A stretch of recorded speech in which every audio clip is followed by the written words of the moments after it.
So you've developed a complex grudge against somebody that has been consistently mistreating you.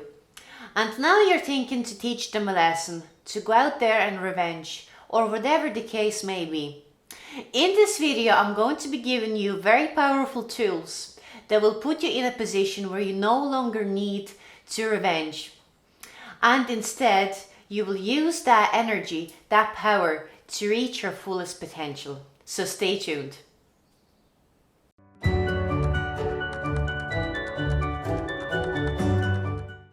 Hello everyone, Dominica here with you, and happy holidays if you are going to be celebrating Easter tomorrow. Happy holidays. And in this video I'm going to be talking about what to do if you do find yourself struggling with a very complex grudge and you want to teach that person a lesson. Perhaps you're even thinking of going out of your way and revenging or treating them the way they treated you. So in this video, I'm going to be giving you powerful tools where you will realize that you no longer need to do that, and instead you will use that powerful energy to reach your fullest potential. So before I begin this video, definitely subscribe to my channel if you happen to be new, and like this video, especially if you happen to resonate with the upcoming content of this video. So without further ado, so now you're left with a very complex grudge against an individual that perhaps lied to you, betrayed you, isolated you, or whatever the case may be, that you now feel this terrible grudge. You feel like the person didn't treat you fairly, and in your eyes that person took your power away from you, made you feel so weak and so powerless that you now want to seek revenge. So why do people typically seek revenge? People typically seek revenge to teach the other individual a lesson. So if you find yourself in the midst of thoughts of going out there and seeking revenge against the individual in hope that they will learn from their behavior, I'm about to explain to you why this tactic will not work for you, and that it will actually put you in a worse off position. So number one reason why revenge would not work is because we all come from different backgrounds and we all come from different upbringings. Chances are, if someone has been mistreating you, they're operating from a position of a wounded individual. So what does that mean? Well, that means that that person has went through difficulties in his or her life, and those difficulties formed his perception of how to interact with other people and his or her environment. And that makes very logical sense. As I said in my earlier videos, if people mistreat you, chances are this is how they mistreat other people too.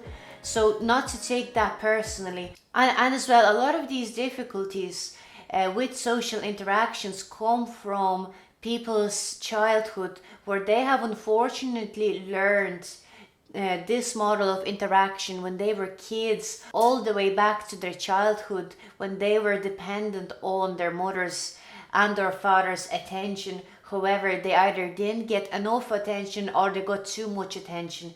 So now this has modeled their interaction with other people as adults. And chances are, if they're mistreating you, chances are they did go through a traumatic experience in the past. And that's why, in my opinion and personal experience, this tactic wouldn't work, because that individual already has their perception of how they should interact with the environment, and you alone would not teach them how to change that perception, because guess what? It is up to them to do the work.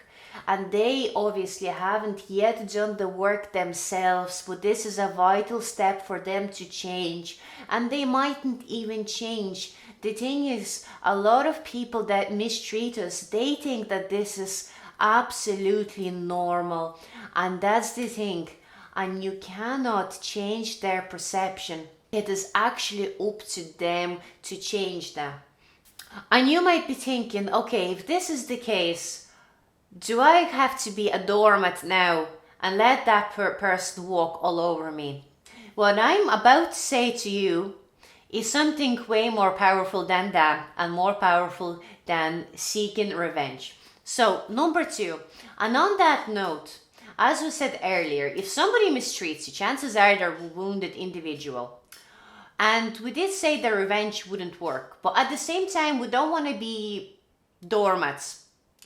So what do we do in that case? What do we do? So my number one tip is actually being yourself.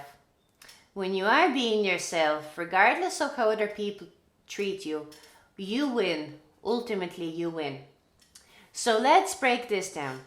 If you seek revenge, I'm not saying that this is not going to work.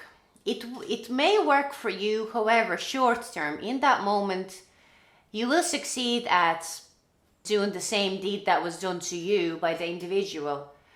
Even though you may succeed, however, long term, the aggressor is not going to change, number one. And number two, you might feel the regret, you might feel anxiety, you might feel more anger, or whatever the case is. And chances are this is because you are a very nice individual, otherwise you wouldn't be watching this video.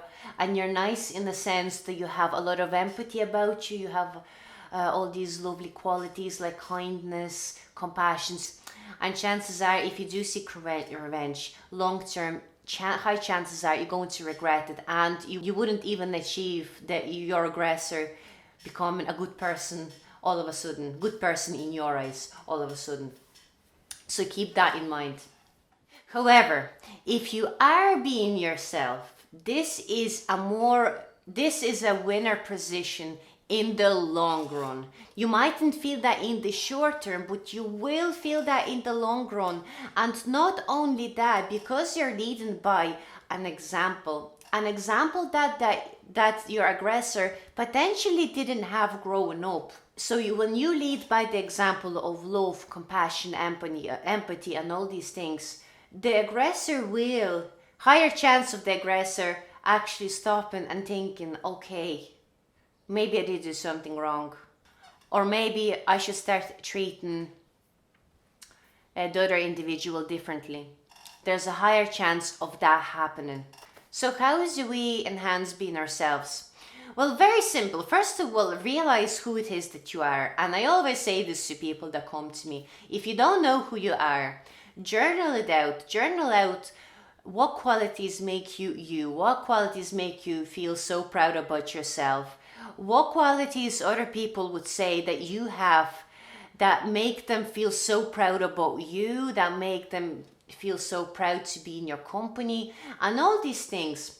And this is also called awareness. So when you're in a state of high awareness about yourself, there's a higher chance of you enhancing those qualities.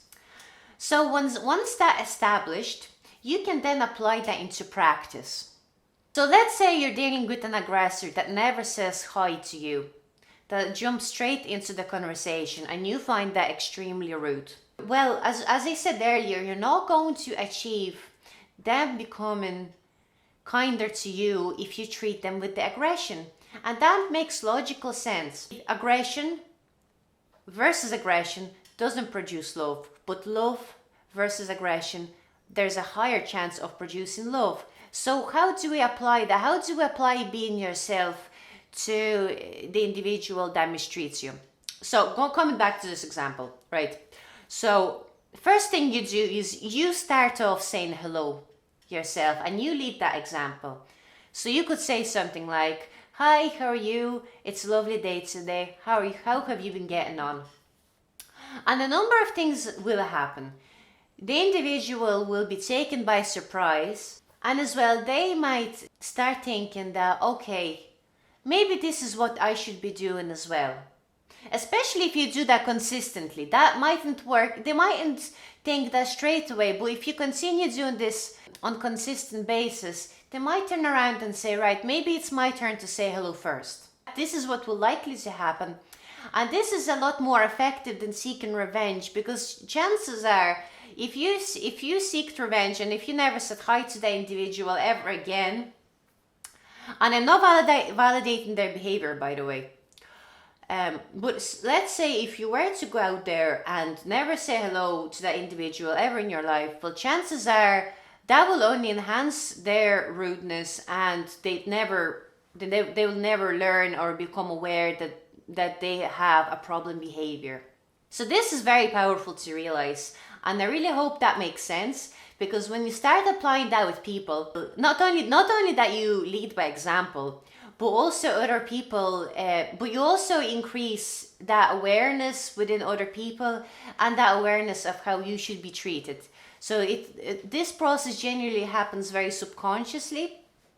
So, and because this is the case, they may not realize that straight away, but there's a high chance that they will realize that a couple of weeks down the line. Number 3. So, leading on from the point number 1 and 2, number 3 is my favorite, my ultimate favorite. And if you've been watching my previous videos, you probably know what I'm about to say. So because the whole feeling of grudge, anxiety, anger, wanting to revenge, wanting to cry, wanting to be jealous, or whatever the case is that you want to do to your aggressor. So all of that powerful negative energy can be utilized. And you might be thinking, how could that be utilized? What could I do with that negative energy? So leading on from the points 1 and 2, the third point is utilizing this negative energy to use it towards your fullest potential. Becoming better at something that you really like doing. So think about your favorite hobby. And if you don't have a hobby, definitely try getting one, because it will keep your mind occupied. But let's say your hobby is swimming, for example. You could utilize that negative energy in swimming. Let's see how many laps you can do next time you go swimming. You could literally utilize this power into your swimming. And generally speaking, people that have done that, they have excelled at their hobby. They have broken the records. They have went out there and utilized that negative energy towards reaching their potential. So I'll give you an example from my own personal life. I never had a healthy relationship with my father. So one of the days I got really upset. So instead of confronting my father or seeking revenge or whatever the case might have been, I went to the swimming pool, as that's something that I personally like to do. And I swam extra laps in the swimming pool. And I also went into the coldest shower that was going at that time. And for the first time, I went into the cold shower, and that really, really worked for me. So I used all of that energy, all of that anger, I used that in the swimming pool. And that was extremely powerful for me. So from my own personal experience, I definitely would recommend that. And not only that you will use up that negative energy towards your potential. When you do that on a consistent basis, that will do a number of things to you. That will boost your energy, that will enhance your self-esteem, that will enhance your confidence. There is also a number of research around the topic where people have went out and they have reached their fullest potential, and the lovely qualities that it brought into their life, especially confidence. And if you consider yourself being not confident person, and if you reckon that this is why potentially you react to negative people in such a way where you get upset easily, that might be a question of lack of self-confidence. So focusing your attention on reaching your fullest potential. As soon as you get angry, go out there and reach your fullest potential, whatever it might be, swimming, walking, singing, anything like that.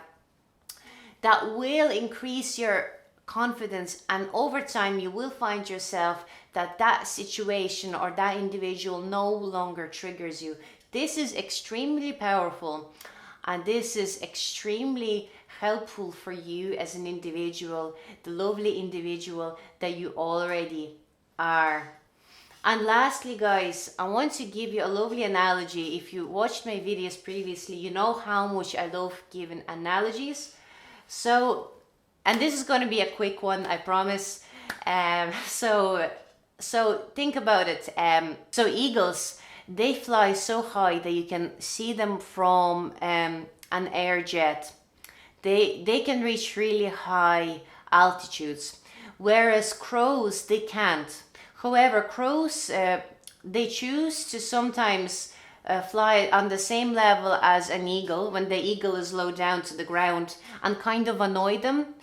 But what eagles normally do as animals, as birds, instead of getting into confrontation with crows, all they do is they just fly higher. Crows can't even reach that far, so they leave them alone. So you might be thinking, why is this even relevant? Well, it's the same principle when you're dealing with people. Think of your aggressors as crows that try to peck at you and that try to annoy you. So all you have to do is fly higher. So what do you mean by fly higher in this context? Don't seek revenge. You do you. You be that eagle that you already are. Fly higher. Continue being kind. Continue being you. Continue being good to people. Continue being compassionate. Continue being not confrontational and all these lovely qualities. Fly higher. And guess what? Crows will not be able to fly as high as you anyway, and they will lose interest as well. And you will remain that eagle, that wonderful individual that you already are. I hope this video has been helpful. If you happen to resonate with the content of this video, please hit like down below and subscribe to my channel. And I will speak to you soon.